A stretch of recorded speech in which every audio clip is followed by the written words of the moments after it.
Bom dia, Deus abençoe a todos. Bom Estamos dia. chegando aqui na metade desse upgrade.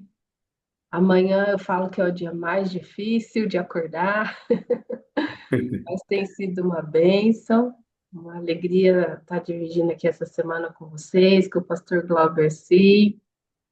E convido vocês para a gente orar nesta manhã. Alguém tem o desejo de orar?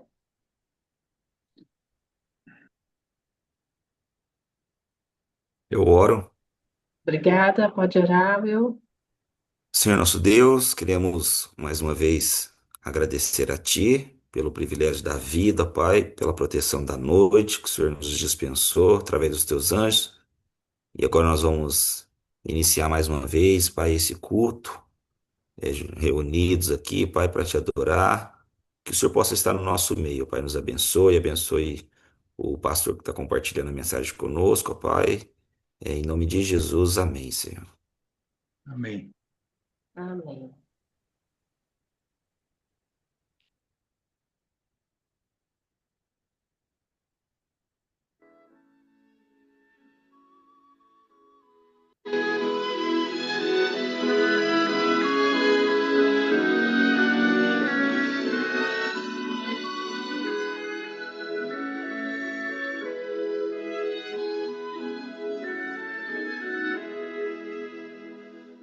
Achei um grande amigo, Jesus, Escutando, o amor? Salvador. Contarei quão grandes coisas fez por mim. Estando eu perdido, mendigo, pecador, resgatou-me agora, eu sigo a Ele, enfim. E seu amor imenso por mim morreu na cruz, e o perdão dos meus pecados otorgou. Assim me regozijo, vivendo em sua luz. Aleluia, Jesus Cristo me salvou. Por este grande amigo, desejo aqui viver e com ele sempre estar em comunhão. Servi-lo fielmente, seguindo seu querer. Dou a Cristo consagrar meu coração. Se o mundo me persegue, se tenho tentação, com Jesus em minha vida vencerei. E a cada dia Cristo conduz-me pela mão, e na sua graça sempre confiarei. Já vem chegando o dia, a Bíblia assim o diz, em que Cristo a este mundo voltará. Momento tão alegre, que dia mais feliz, sim, que dia esplendoroso então será. E assim com ele sempre no céu habitarei, já liberto do pecado e da dor. E lá constantemente seu rosto então verei, estarei para sempre junto ao Salvador.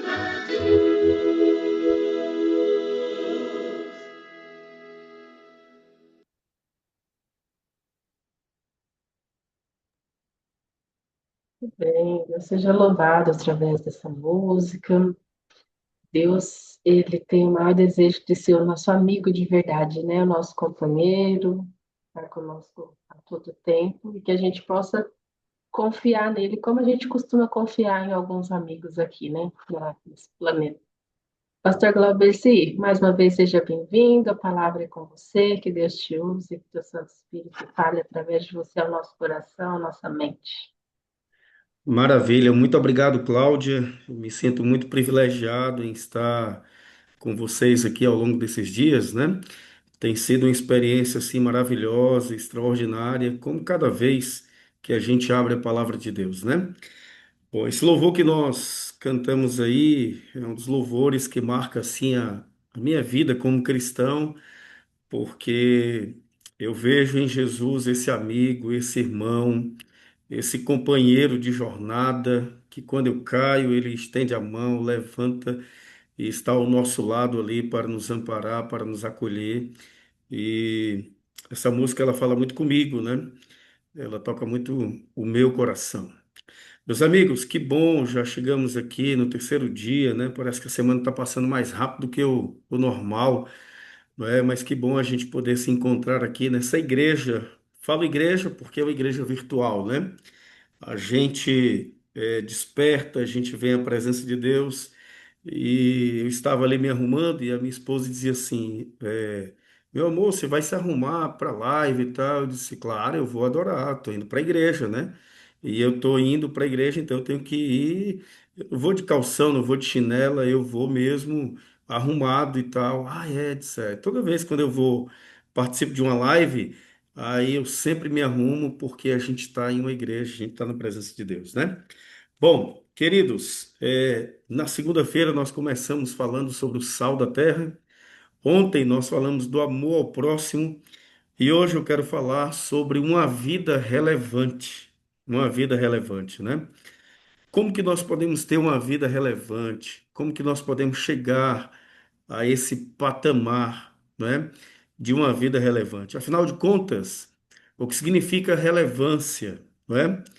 Quais são as implicações dessa palavra para nós, os cristãos do século XXI? E eu quero convidar você a abrir a sua Bíblia. Vamos deixar a Bíblia falar com a gente.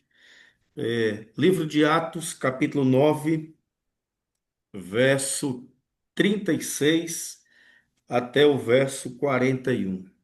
Nós encontramos aqui uma história extraordinária de uma mulher que era altamente relevante, né?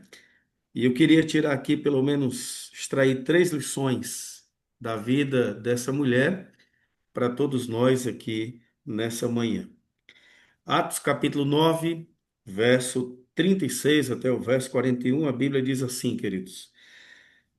Antes da gente ler a Bíblia, quero convidá-los mais uma vez para a gente orar, tá bom? Oremos, Pai querido, muito obrigado, Senhor, porque nessa manhã, uma vez mais, temos a oportunidade de estar na tua presença. E dessa vez, Senhor, ouvir a tua voz, como é bom, Senhor, poder ouvir a tua palavra e extrair, Senhor, lições e aplicar em nossa vida cristã, em nossa vida diária, em nossa vida, Senhor,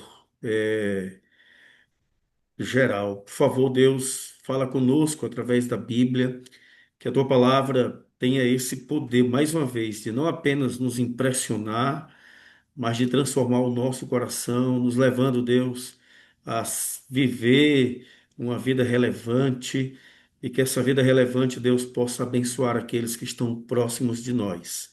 Fica conosco, Pai. Obrigado pela tua presença aqui nesta igreja, essa igreja virtual. Eu não conheço, Senhor, os meus amigos aqui, na verdade, nós estamos nos conhecendo um pouco essa semana, mas muito obrigado porque eu tenho tido esse privilégio de poder conhecer os nossos amigos, se relacionar com eles. Eu quero pedir humildemente que a tua bênção acompanhe todos eles, Pai. Que eles sintam o calor da tua presença, que eles possam, Deus, viver uma experiência de amor e relacionamento contigo, a fim de viver uma vida cristã saudável, sadia e através dessa vida, Deus, glorificar o teu nome. Dirige-nos no estudo da tua palavra. Nós te pedimos orando em nome de Jesus. Amém.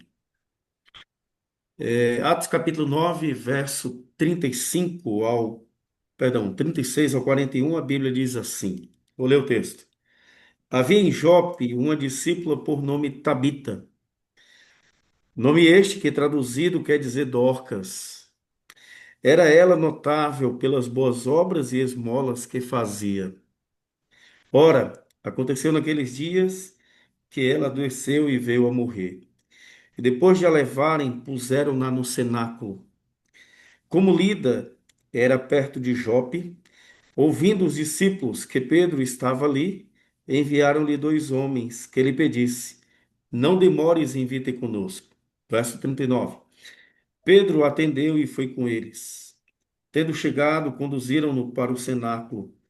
E todas as viúvas o cercaram chorando e mostrando-lhe túnicas e vestidos que Dorcas fizera enquanto estava com elas.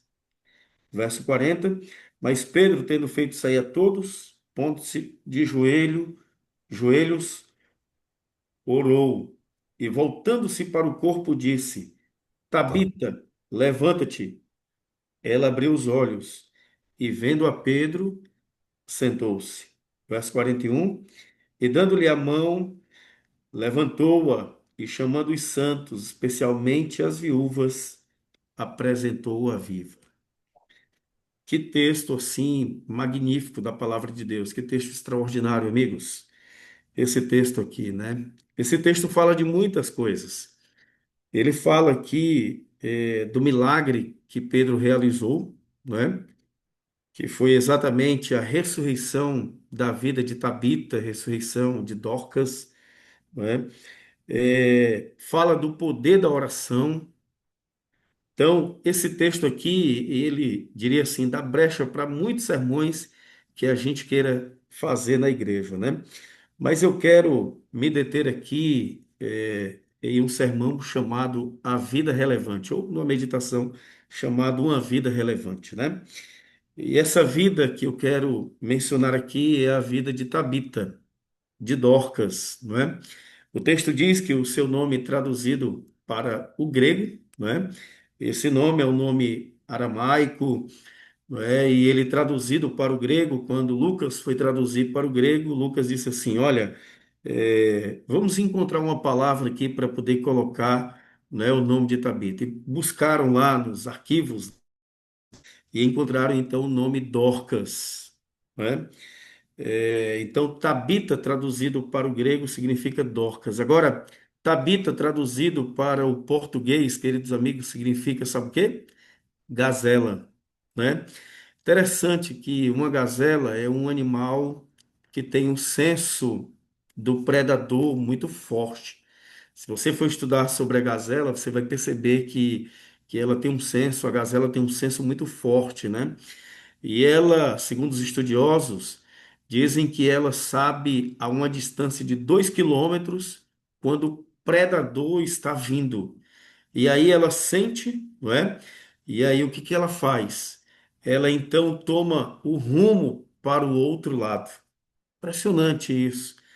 E eu fui estudar um pouquinho sobre a época de Jesus, a cultura, né, lá dos discípulos, e eu encontrei o seguinte, que na cultura dos pastores de ovelhas daquela época, eles tinham o costume de quando eles não podiam estar no campo, assim, com as ovelhas, ou eles queriam que as ovelhas fossem guardadas por alguém, queria que as ovelhas tivessem segurança, eles colocavam uma gazela.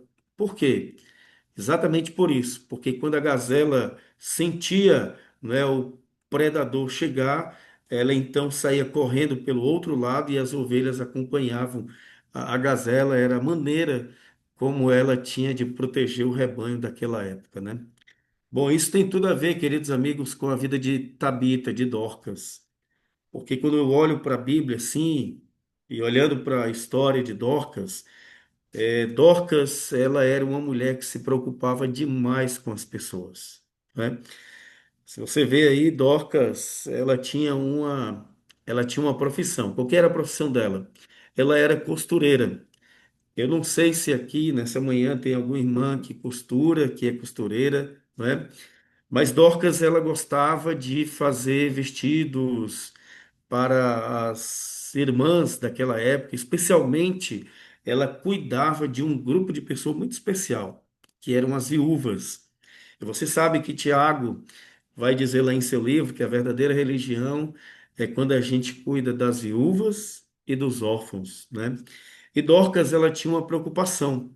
Quem era a preocupação? Eram as viúvas. E por que que eram as viúvas? Porque as mulheres, na época dos apóstolos, elas não tinham, assim, voz, né? Elas, na verdade, era tido também como escória da sociedade daquela época, era uma sociedade muito machista, não é?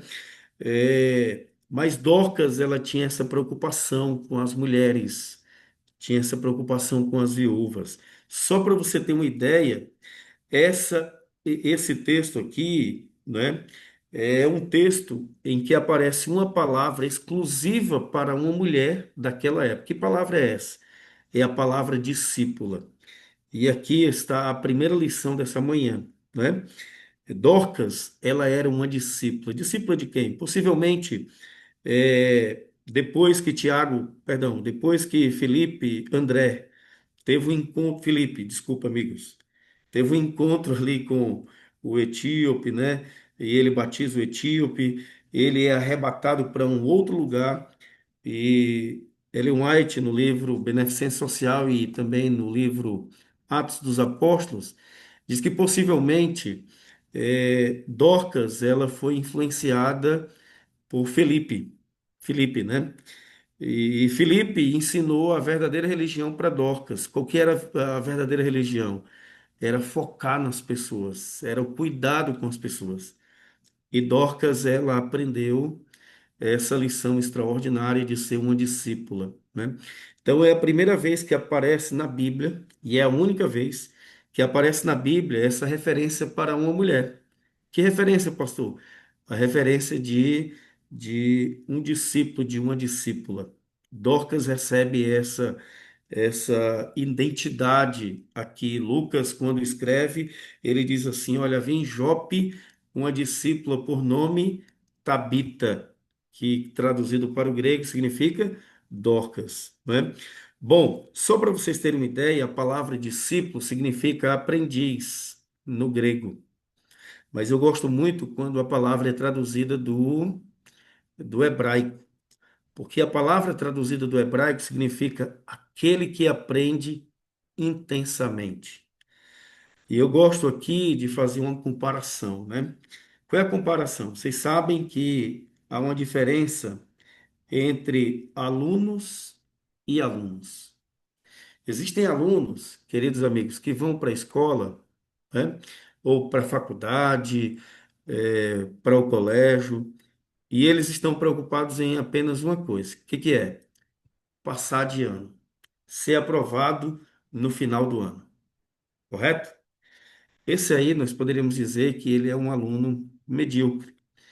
A única preocupação dele é apenas ser aprovado, é apenas passar, né? Ser aprovado e passar de ano.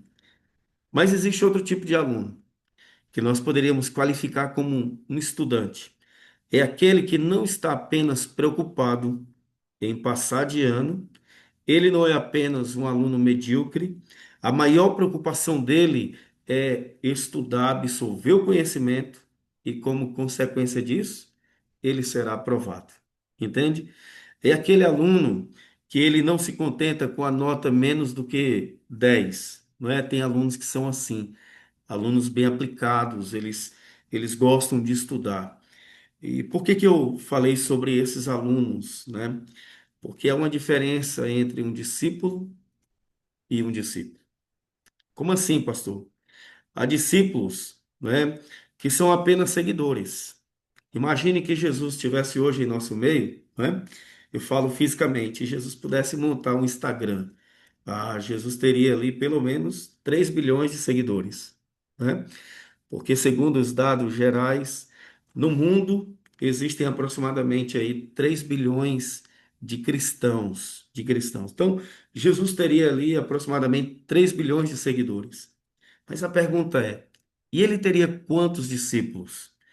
É, Como assim, pastor? Isso mesmo.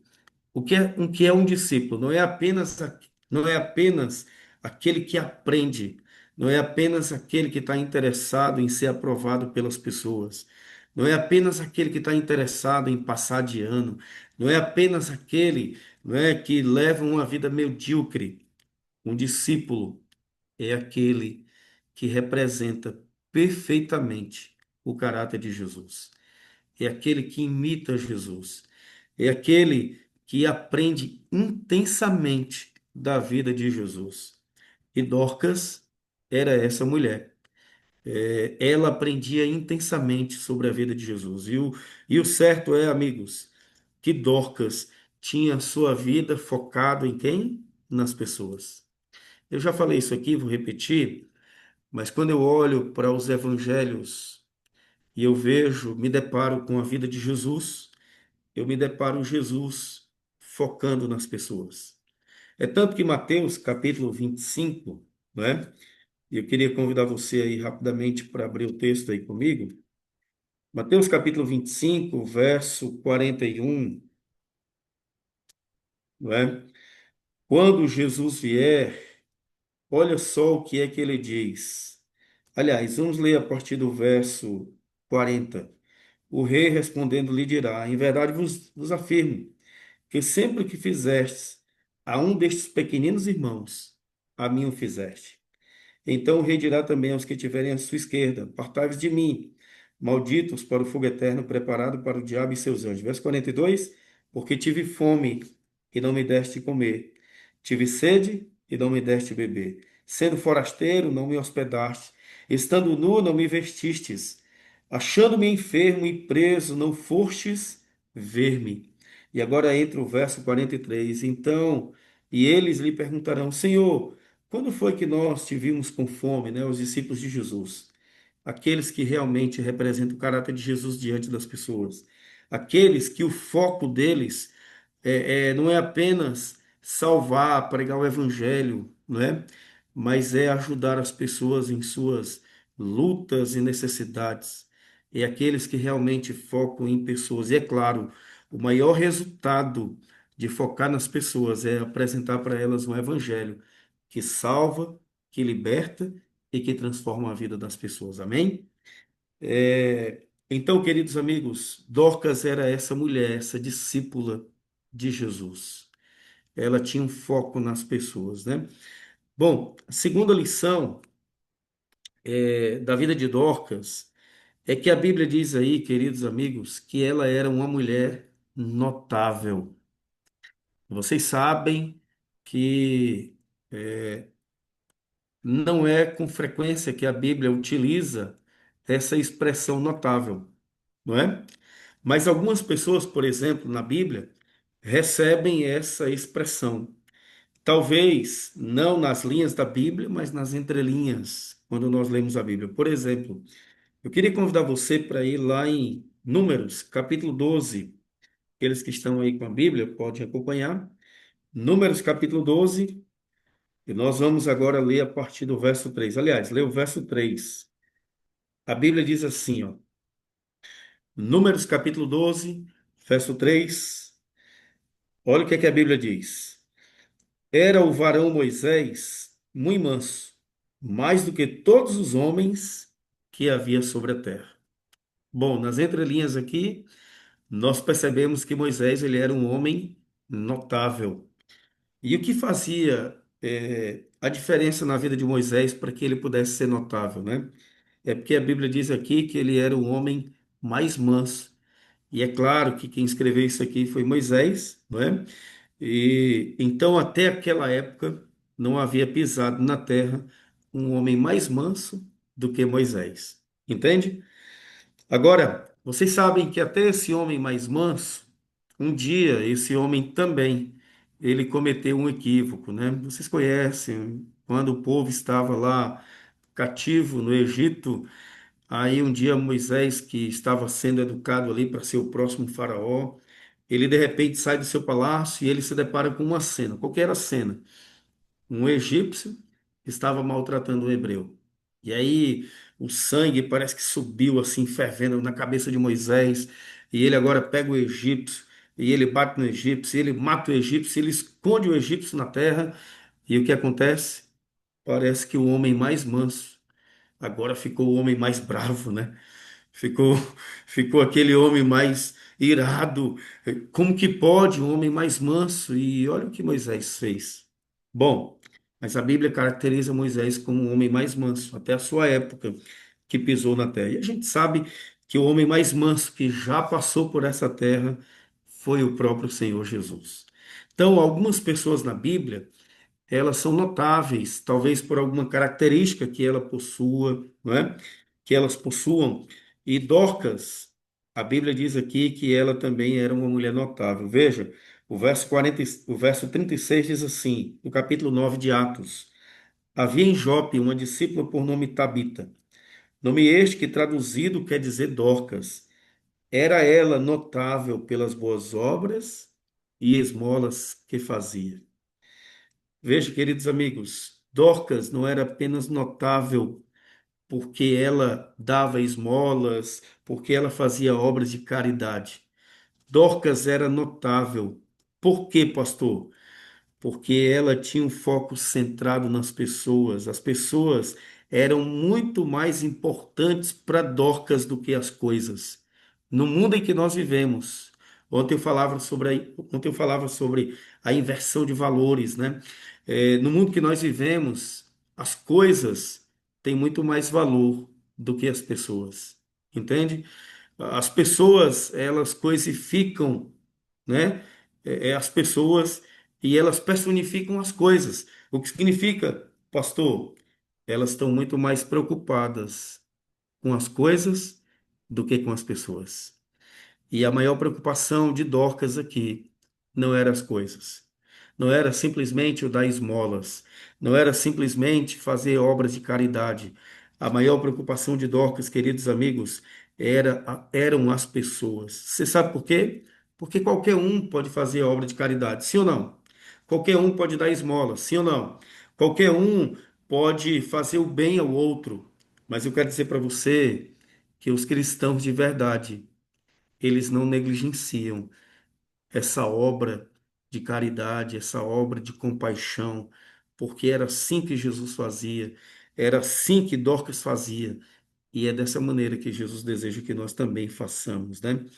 Ellen White, no livro Atos dos Apóstolos, na página 13, ela tem um texto que ela diz assim, amigos, ó, a igreja é o instrumento apontado por Deus para a salvação dos homens. Foi organizada para servir, e sua missão é levar o evangelho ao mundo.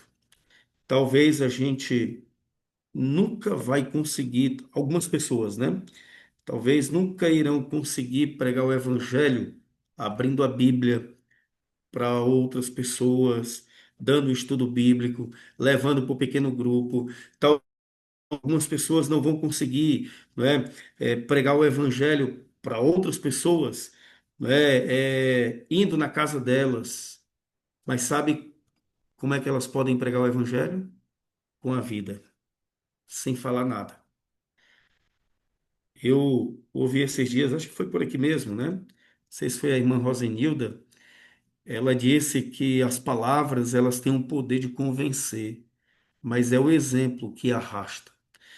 E eu lembro também de uma frase de Madre Teresa de Calcutá. Vocês conhecem Madre Teresa de Calcutá, né? Cidade de Calcutá, ela tirava tempo para as pessoas menos favorecidas. O foco de Madre Teresa também eram as pessoas. E um dia ela disse o seguinte: olha, as mãos que servem são mais sagradas do que os lábios que oram. Que frase poderosa, né? Às vezes aconteceu comigo. O que, pastor? O que eu vou dizer para vocês? A gente diz que vai orar por uma pessoa que está passando por alguma aflição, mas a gente não faz nada. Fica só na oração, entende? A gente diz até assim: olha, Deus te abençoe, Deus vai resolver o teu problema, mas eu estou ali parado, sem fazer nada, entende? E a gente sabe que a oração ela é composta de dois verbos: orar e agir. Precisamos não apenas orar, mas agir. E algumas ações, né, requerem rapidez, sabe? Requerem proatividade da gente. Algumas situações requerem da gente um mover rápido e a gente precisa ser proativo, né? Então, Madre Teresa estava certa. As mãos que servem são muito mais sagradas do que os lábios que apenas oram, né? Dorcas era essa mulher tão notável, gente, tão notável, porque ela realmente se preocupava com as pessoas e eu imagino que esse é o desejo de Deus para mim e para você também. Agora, eu quero ir para a parte final, né? Dorcas era uma mulher que levava uma vida relevante. Por quê, pastor? Você sabe que ser uma pessoa relevante não é apenas ser uma pessoa importante, né? Porque tem muita gente que é importante, mas não tem relevância nenhuma, entendeu? Tem muita gente que tem posição, tem muita gente que tem status, mas não é relevante. E o que significa ser relevante, pastor? Bom, na minha ótica, na minha visão, né, e pelas buscas que eu fiz aqui, relevante significa ser uma pessoa necessária. E sabe o que é uma pessoa necessária? É aquela que não pode faltar.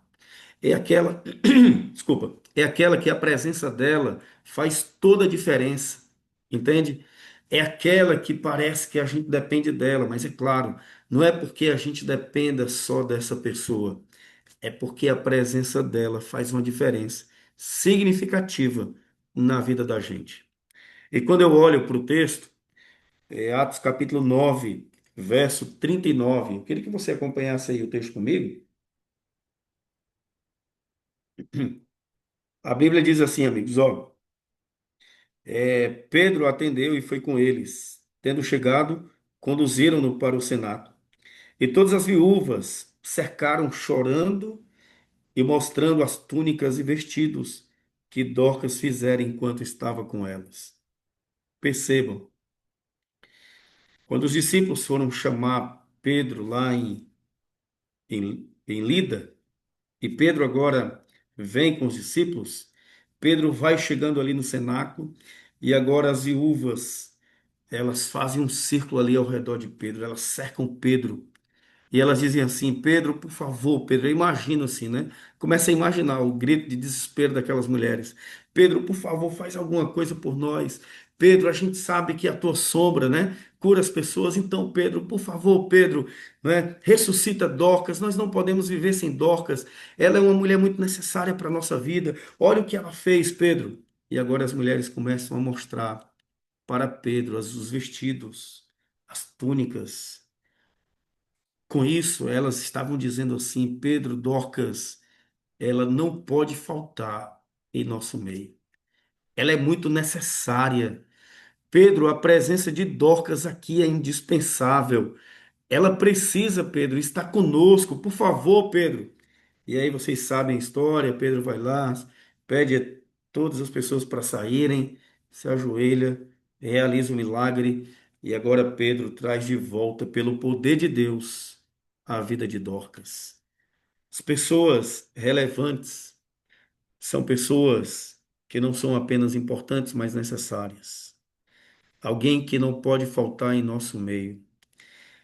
E não porque nós dependamos dela, mas porque a presença delas fazem toda a diferença em nossa vida. Não sei quantos aqui já assistiram ou leram aquele filme, O Vendedor de... ou assistiram ou leram um livro, né, que conta a história do Vendedor de Sonhos. Alguém já leu aí o livro ou já assistiu o filme? Se não, eu vou indicar para você assistir O Vendedor de Sonhos.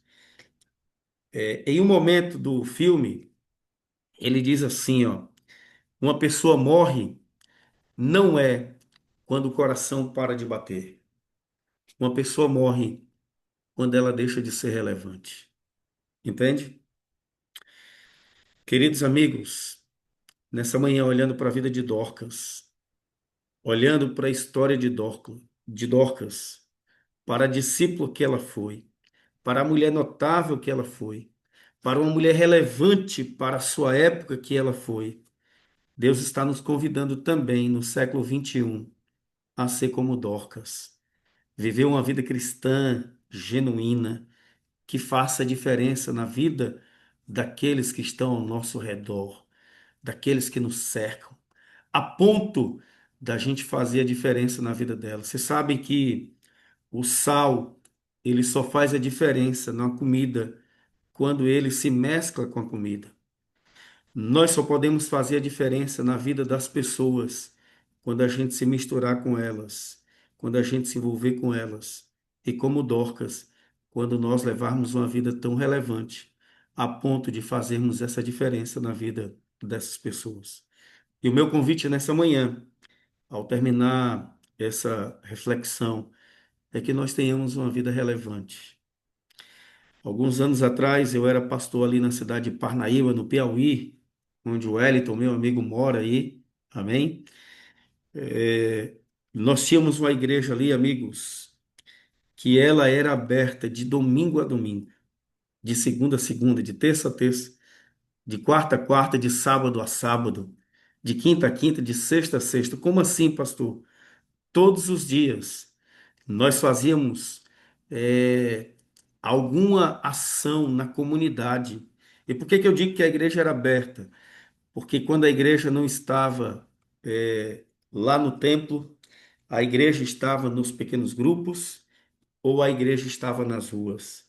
E lá no Nordeste nós tínhamos assim um slogan, né? Nós somos a igreja dos templos, das casas e das ruas. E essa igreja era uma igreja que era de fato assim, levava um estilo de vida assim. Nós começamos a trabalhar dessa maneira, e só para vocês terem uma ideia, queridos amigos, no final do ano, nós levamos mais de 200 pessoas ao batismo. Como pastor? Nós colocamos como propósito preocupar-se com as pessoas, atender às necessidades delas, ir aonde elas estão, se misturar com elas, fazer a diferença na vida delas.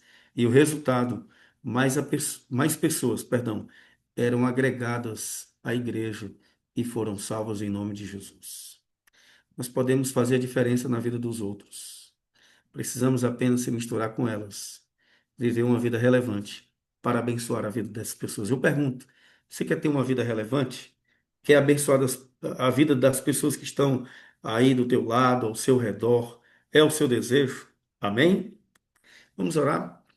Pai querido, Deus de amor, nos ajuda, Deus, como Dorcas, ser realmente discípulos do Senhor. Viver a vida que o Senhor viveu. Assumir o teu caráter, Senhor, e representá-lo diante das pessoas menos favorecidas. Por favor, Deus, cuida da gente e coloque em nossa mente o desejo, Pai, de realmente ser cristãos de verdade, não apenas de boca, não apenas de palavra, mas de fato e de verdade.